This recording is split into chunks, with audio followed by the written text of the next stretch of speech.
So a few months ago, I was going to take this Xeon processor right here and turn it into my home server. I found a great deal in a bundle with the 4th gen i5 that's what my server is made with now. Before that, this was going to be sort of an experiment to see if I could create a budget gaming PC. I had some issues because I did find a Dell motherboard that was dirt cheap, but it was such a pain in the tail to try to get it in that case. I thought, well, maybe I'll swap the case. Then one thing led to another. Anyway, roundabout.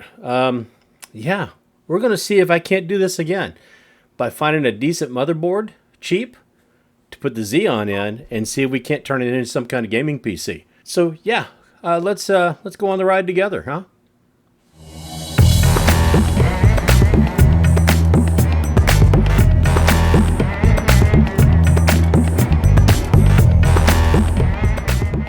So as I was saying, this all started when I got the Xeon.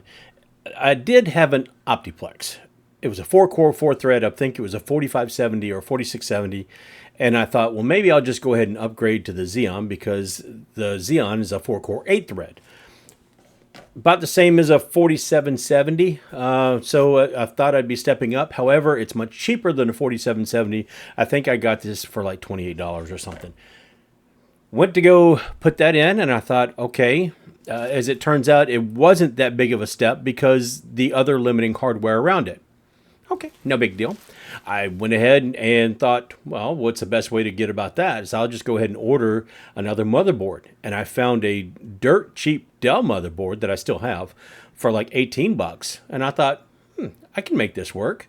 But I didn't want to put it in the same box because the same box is a small form factor. So did one better. I decided to go ahead and get a couple of adapters and put that into, well, admittedly a very poor excuse for the case, but a case nonetheless. And it worked out okay. But then I had the bright idea of, you know what, we'll just use this as our server until I found a better combo on a server. So we're right back to where we started. We're going to use this Xeon. We're going to put it in this motherboard. It's a B85 motherboard that I got for $28, I think it is, on eBay. And we're going to pair that with a couple things. DDR3, 16 gig DDR3 running at 1600. We're going to put a couple case fans in here. I finally get to use my Arctic Alpine 12 cooler. Probably going to put that with an RX 580. I've got a Be Quiet 500 watt power supply that is more than enough for this case. But basically what I'm going to do is I'm going to make this a $300 build with mostly new parts. Mostly new parts and just one or two older parts. And we're going to keep the budget under 300 bucks if you don't include the fans here. If you do that, it's slightly more. The advantage is I do have all these parts. The disadvantage is I haven't put it together yet. So that's what I'm going to do next. I'm going to go ahead and put it all together. We're going to test it in a few games. We're going to see how it works out. And not only am I just going to say, oh, okay, well, we'll see how CSGO, CS2, and maybe a couple other things like, I don't know, Borderlands 3 or something like that work on it. No, we're going to hit it with a couple big ones. We're going to try to play Starfield, and we're going to try to play Cyberpunk's update on it to see how it really handles something. And whether we try the RX 580 or maybe go with the 1660, I don't know yet. We'll figure that out when we get a little bit closer to it. I have both.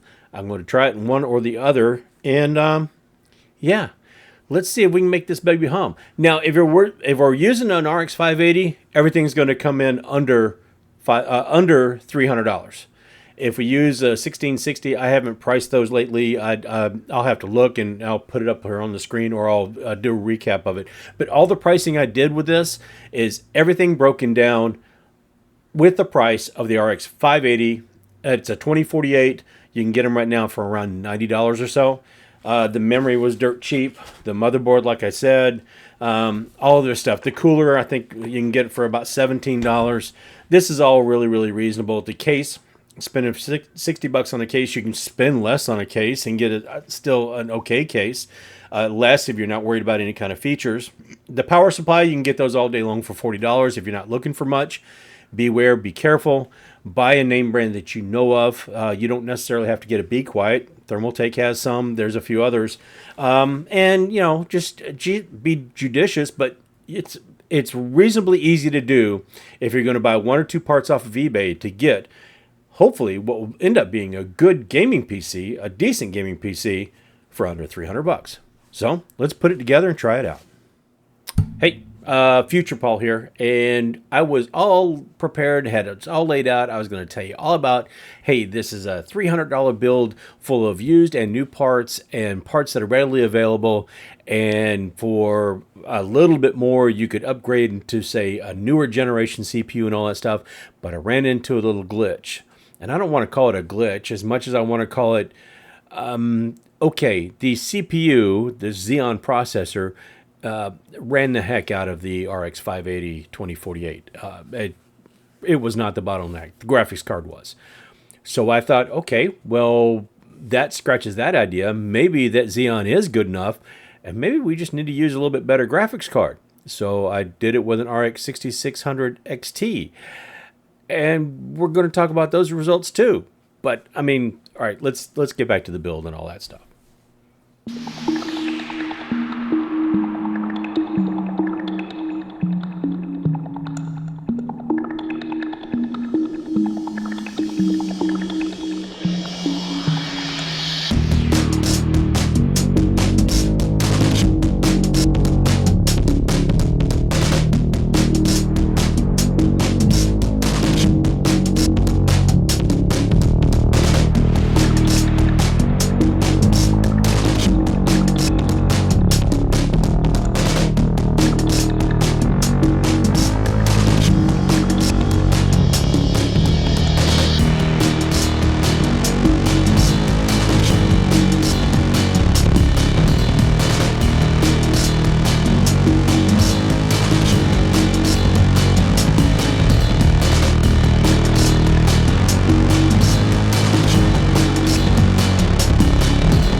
So that's kind of how things went together and how the testing went with the RX 580 2048. The Xeon was, I mean, it pretty much ran circles around the GPU. I tested on 1080p. I did, with Cyberpunk, I did high, medium, and low, and it wasn't the new Liberty expansion. It was just the updates, the normal updates. I want to go ahead and qualify that. But I was getting anywhere from 46 frames per second or somewhere around there on high to about 62 frames per second on low 1080. So that's not too bad at all. For Starfield, I was getting decent. It was around 40-ish in the caves and all that stuff when you first start out. At the very minimum, it was about 30 or 31. I could lock that down at 30 and be happy. And that was, again, that was 1080 medium, I believe, is how I had that set up. Now, with the RX 6600 XT, things were a little bit different. I set it on 1440 medium, and those results ended up being pretty decent because on Starfield, I was getting between 55 and 65 frames per second all throughout, even during battles and stuff like that. It never, very seldom went below about 53, 55 frames per second. All the time, the temperatures were good. It maxed out between 65 and 68 frames per second when I was just in normal stuff. And this is all on 1440 medium. So the CPU did more than well enough to keep up. The GPU actually did a decent job, but if there was any bottleneck to this system, it would be that. It surprised me that this ran as well as it did on 4-core 8-thread with DDR3 memory. But yeah, we do know that Starfield is kind of a GPU breaker. It's a hard one to run on GPUs, but it surprised me how well the CPU kept up. Now, obviously, this is going to be more in the range of a $400 build with older hardware, still able to get. You can probably get a 6600 on eBay for 175 or less, which would make this a very reasonable build. The brand new RX 580 2048s, they're running like in between $85 and $105. So spending just a shade more on that, or even. I haven't tried it out yet. Maybe I will. The ARC A750's little brother, the ARC A580. Maybe I'll try that. But we are still struggling just a little bit. with especially with some textures and stuff like that, and just kind of setting things up. Starfield locks itself on whatever native resolution of your monitor is. So if you're trying to run the game at 1080p, you're going to have to set your monitor at 1080p. If you're trying to run it at 1440, you're going to have to set your monitor at 1440. Yeah, it's just the way it worked out. Cyberpunk with the RX 6600 XT, no problems at all. It was over 60 frames per second, approaching 70. Not an issue. It was a non-factor, quite frankly. And I think I accidentally found a very good budget. Very good budget computer. $400 for that, and it plays games at 60 frames per second on 1440. I'll take that any day. Yeah, I haven't done anything like trying to edit or anything like that, so I don't know how that CPU is going to do with all that stuff. But as far as just a gaming computer, casual gaming especially, it's going to do great. I don't know what's going to happen with this build next. I doubt I'm going to break it down because I've got some other things to test and other things to use it for, and I might end up putting it somewhere or selling it to somebody. I don't know at this point. We'll have to discover what that is when we come to it. But for the time being, for the build that it is, yeah, I kind of like it. So, yeah, I guess the next step is just to kind of wrap this video up. So at this point, we've established that the RX 6600 XT is still not quite enough to keep up with that Xeon. That Xeon does well. I mean, both of them are a pretty good match, but even on 1440 on medium settings, you're still getting some bottleneck from the GPU, which is okay because you can play around with a little bit higher settings, so that works out fine.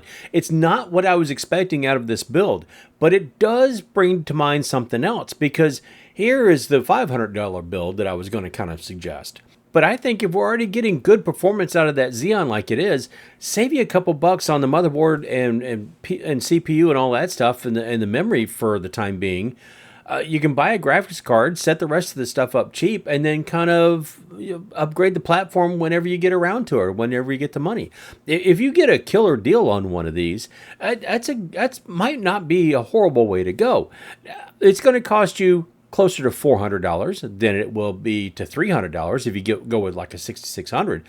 But they're running about $200 now. If you go and buy a new system, or if you do something like that, you can probably... You can do it comfortably for $500 to $600. I would figure that $600 would get you in the ground floor of something that is upgradable. But if you're just looking for deals and you're looking for something that's going to get you off the ground and running, I mean, this RX 580 2048 did okay also, but that was mainly at 1080p, and that was mainly at low and medium settings. This 6600 surprised me that I could run 1440p medium, and it still did pretty well. And so I was pretty impressed with that. I was not disappointed at all. I was very shocked, very surprised by the results, but it completely skewed how this video was going to turn out. Still, for a budget, the original budget included the RX 580 2048, which is basically an RX 570, the Xeon, the inexpensive B85 motherboard, a fairly cheap case, a small power supply, say a 500 watt power supply. I did swap it out. Now, that's one thing you will notice is I didn't end up using the Be Quiet power supply. I used an ESGaming power supply that I also had. It was inexpensive.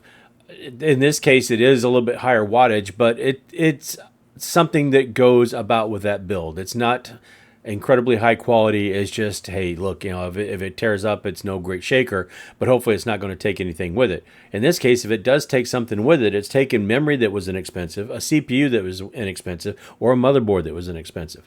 So still, I mean, it's for the price that I've got into everything, I'm doing pretty well here. Now, I was going to also put some fans in it. I have some PC cooler fans, that just generic fans. I think I got them for like $14 for 3 of them, 14 or 15 bucks. That would have factored in, but instead, I didn't need them. So I ended up using a 120 millimeter, just a regular Corsair fan in the back. You can buy fans all day long. You don't have to spend a whole lot on a fan. I just stuck it in the back, and the temperatures also stayed, fairly cool. The GPU was getting up around maybe 70, or the CPU, GPU, both of them were getting between 65, 70 or whatever. Never got too warm. Played really well, and yeah, for like an hour on Starfield, at that. I didn't see any issues with frames or temps or anything like that. I consistently got between 55 and 65 frames per second. That was on 1440. You saw the settings there. 1440, I think I left it on medium. Cyberpunk, I ran several benchmarks on that back to back. I ran those at 1440, medium and high. Was getting well over 60 frames per second in there. This is pretty decent. I cannot complain. And I did not think I was going to start out saying that. It does surprise me because I thought I was going to use the 580. Ends up that this video took, like I said, a slight little turn. So if you found it interesting at all, or found it like, I didn't think it would do that either, yeah, go ahead and leave a like on the video. If you're not already subscribed, please do. We've just gone over 840 subs. Thank you so much for everybody that the turnout on the last video was amazing, and I really do appreciate that. Subs are up, the views are up.